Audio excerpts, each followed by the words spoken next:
اللہ نے قرآن مقدس کے اندر صحابہ کرام کے بارے میں، میرے کملی والے کے غلاموں کے بارے میں، میرے محمد مصطفیٰ کے دیوانوں کے بارے میں، میرے محمد مصطفیٰ کے پروانوں کے بارے میں تقریباً 700 آیات نازل فرمائی ہیں۔ وہ ہر صحابی کی شان کو جاتی ہیں۔ سب سے پہلے شان کو آنے والے ابو بکر صدیق ہیں، جن کو پوری دنیا مانتی ہے کہ تمام انبیاء کے بعد، میرے کملی والے کے بعد اگر کسی کا مقام ہے تو ابو بکر صدیق کا مقام ہے۔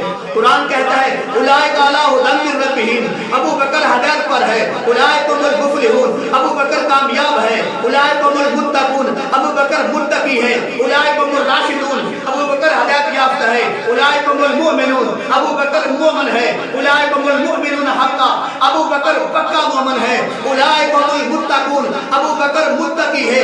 قرآن کہتا ہے اولئک الذین امتحن اللہ قلوبهم للتقوی، اللہ نے ابو بکر کے دل کا امتحان لیا، اللہ نے تقوی کا دیکھا۔ اللہ کہتا ہے فَإِنْ آمَنُوا بِمِثْلِ مَا آمَنْتُمْ بِهِ فَقَدِ اهْتَدَوْا، اگر تم ابو بکر جیسا ایمان لاؤ گے کامیاب ہو جاؤ گے۔ قرآن کہتا ہے وَيَتَّبِعْ غَيْرَ سَبِيلِ الْمُؤْمِنِينَ نُوَلِّهِ مَا تَوَلَّىٰ وَنُصْلِهِ جَهَنَّمَ وَسَاءَتْ مَصِيرًا، جو ابو بکر کی اتباع نہیں کرے گا وہ جہنم میں جائے گا۔ قرآن کہتا ہے وَالسَّابِقُونَ الْأَوَّلُونَ مِنَ الْمُهَاجِرِينَ وَالْأَنصَارِ وَالَّذِينَ اتَّبَعُوهُم بِإِحْسَانٍ رَضِيَ اللَّهُ عَنْهُمْ وَرَضُوا عَنْهُ، فرمایا جو سبقت کرنے والے ہیں، اسلام لانے میں سبقت کرنے والے ہیں، سب سے پہلے اسلام لانے والے ابو بکر صدیق ہیں۔ قرآن کہتا ہے جو ابو بکر کی اتباع کرے گا وہ جنت میں جائے گا۔ فرمایا وعد اللہ الذین آمنوا وعملوا الصالحات منہم مغفرہ، فرمایا ابو بکر وہ ہے جو ایمان بھی لے کے آئے، عمل صالح بھی کیے، اللہ نے ان سے مغفرت کا وعدہ کر لیا ہے۔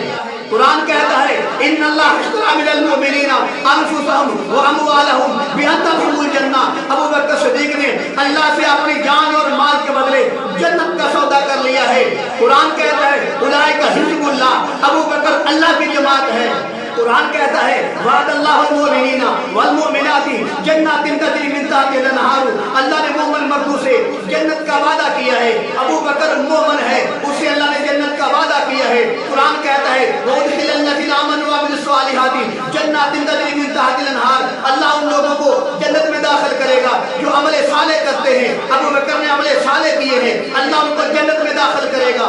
قرآن کہتا ہے اولئک الذین امتحن اللہ قلوبهم للتقوی، اللہ نے ان لوگوں کا دلوں کا امتحان لیا، اللہ نے تقوی کو پایا۔ قرآن کہتا ہے ذالک مثلهم فی التوراۃ ومثلهم فی الانجیل، ابو بکر کی مثالیں تورات میں بھی ملتی ہیں، انجیل میں بھی ملتی ہیں۔ قرآن کہتا ہے الا ان اولیاء اللہ لا خوف علیہم ولا هم یحزنون، قرآن کہتا ہے خبردار، اللہ کہتا ہے خبردار یاد رکھو جو میرے ولی ہوتے ہیں، جو میرے ماننے والے ہوتے ہیں، نہ ان کو آگے کا خوف ہوتا ہے نہ ان کو پیچھے کا غم ہوتا ہے۔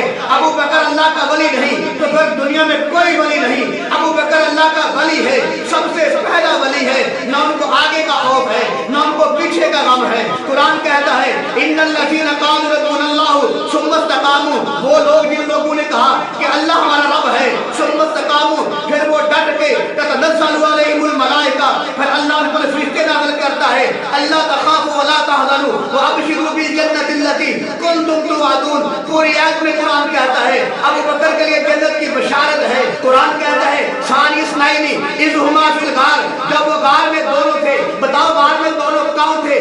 ساری دنیا جانتی ہے ایک محمد مصطفیٰ تھے، ایک ابو بکر صدیق تھے۔ میں کہتا ہوں ابو بکر صدیق نبی کے غار کا بھی ساتھی ہے، نبی کے مزار کا بھی ساتھی ہے، نبی کے سفر کا بھی ساتھی ہے، نبی کے حضر کا بھی ساتھی ہے۔ ابو بکر کو کہتے ہیں لوگ یہ جنتی نہیں، میں کہتا ہوں ابو بکر جنتی نہیں ہے، دنیا میں کوئی جنتی نہیں ہے۔ ابو بکر صدیق کے بارے میں اللہ کا قرآن کہتا ہے یہ جنتی آدمی ہے۔ ابو بکر صدیق کے بارے میں میرے پیغمبر نے فرمایا ابو بکر جنتی ہے، کیوں